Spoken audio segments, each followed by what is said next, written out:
This channel supports Extra Life in its efforts to raise money for the Children's Miracle Network.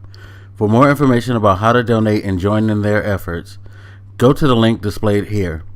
Extra Life. Play games, heal kids. What up, everybody? This is your boy Black Magus, and so Square Enix did a thing. They took Sony's slot during E3's press conference run, and they could have kept it, as far as I was concerned. Well, I'll take that back.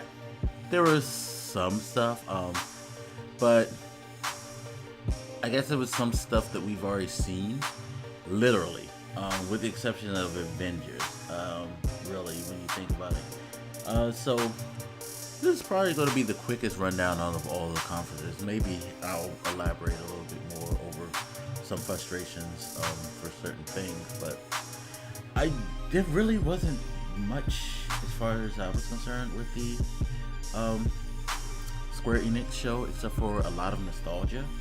They went and showed a lot of remasters, a lot of things that they were going to put on the Switch that hadn't been on there if it wasn't on, I guess, the PlayStation already, stuff like that. They showed Final Fantasy VII Remake gameplay. They talked about how 2 discs, it's going to be real-time combat. They showed off the combat. Kind of like an interesting turn on how they did that, where you could switch between characters to play it in a kind of real-time tactical way, because certain characters can take care of certain elements of the combat where others can't, and some may actually be better suited for certain roles and things like that. Looks interesting. We're hyped over a game that's, by now, Final Fantasy. Final Fantasy VII is damn near 25 years old, right? Maybe even older than that. Close, somewhere around there. It's been out for a very, very long time. And it's been remastered several times. Now we're getting a remake where they totally revamped it, and hey, it looks cool. Barrett Wallace is still offensive as hell, though. How could you go? How was he so offensive text-based?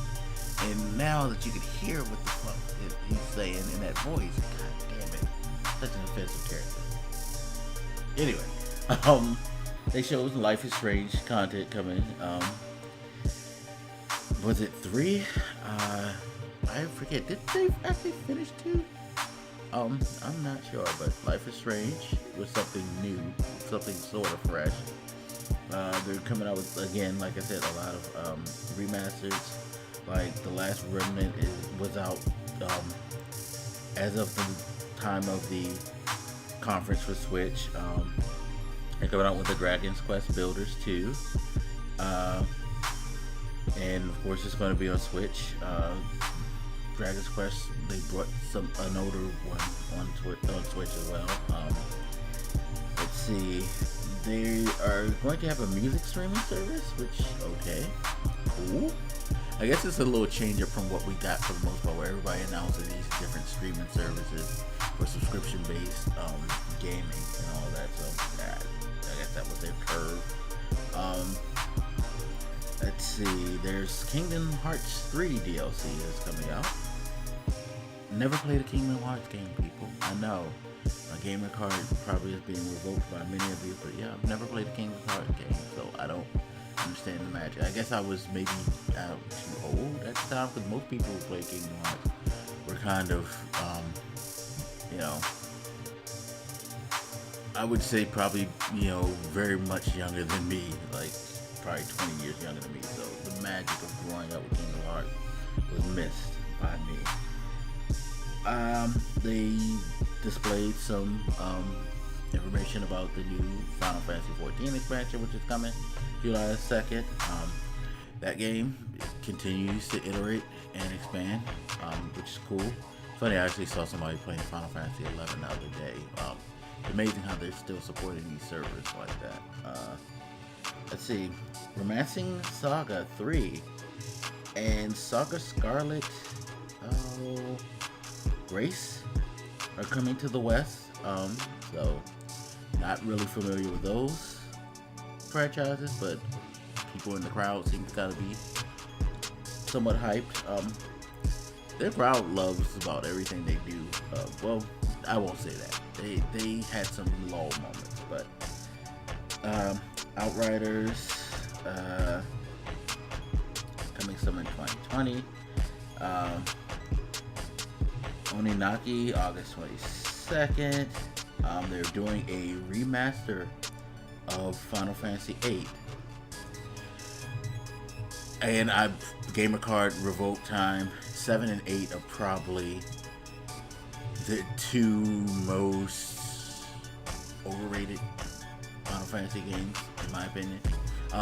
With an asterisk next to 8, because 8 is only like that because that story pissed me off, and I fucking refused to complete it because I couldn't swallow that bullshit. I'm sorry. I'm sorry. You know, great gameplay, but Jesus Christ, that's the story. And then we got to the big moment that we all were waiting for, which was Avengers. And I gotta say, I wasn't fully impressed by what they had to say. I'm cool with the visuals and all of that, and I'll speak about this in a more elaborate video, so check that out. But there's some things about that didn't really sit that well with me.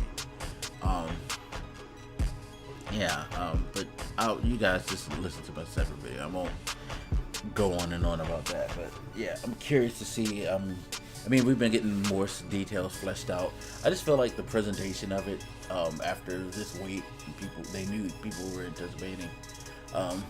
Maybe that was what deflated the information and kind of, well, not deflated, but over-exaggerated my feelings towards the information. But it will have online gameplay. It will have a growing roster.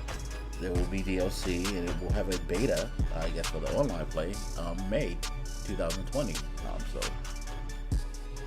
it'll probably show up sometime shortly after that. Who knows? We'll see. But yeah, didn't like hit the mark. It was cool, I guess, seeing who's playing the voices. I thought that even that part where they were talking to the different voice actors kind of was stupid. Like a friend of mine mentioned how I forget her name, but the woman playing Black Widow was like talking about Black Widow's personality. Like, she clearly doesn't read the comic books, or she clearly has no idea what this character is or seen any of the movies, because that character is not what she said. It was something, I forget what she said. It wasn't that memorable, but at the moment somebody hit me up and was like, yeah, you can tell this person is just stretching to say something right now about the characters they're playing, and doing actors prose about how, you know, their interpretation of a character. Like, well, okay, it was not that great. It really wasn't. And neither was this conference. This was kind of the downest note I think we've seen a conference E3 leave in recent history. It's like, sure, we can say all we want to about Sony's conference for 2018, where they did like just the 4 games, but there was very interesting, appealing content that was shown with those games, even though it was not done. The show's pacing and stuff was done kind of weird, and all of that. And even the couch stuff that they did at the last PSX, at least content-wise, you kind of like were left with something. Maybe it's because of all the CG trailers and the lack of real gameplay, and a little bit too much, like, I don't know. There were some areas where there were no need for the exposition. It kind of seemed like they talked up and hyped up a lot of games, and then they showed just the trailer. Boom. Oh, okay. Now you're gonna give me an info sheet read. Okay. Gonna save that. Or it was just all trailers with nothing but, hey, this is coming soon. Hey, here's CG player doing something cool in the cutscene, and this is coming soon. So, yeah, not the best E3. No, definitely not. It definitely is a sign of possible change and not for the good. Anyway, sad because most of this video was spent ranting about E3 and the state of that, which shows you Square was okay, but not that interesting beyond 2 games, and one of them left me personally with disappointment. Anyway, as always, you guys feel free to hit me up. Let me know what you're thinking. I'll holler at you later. This your boy Black Makers, and I'm out.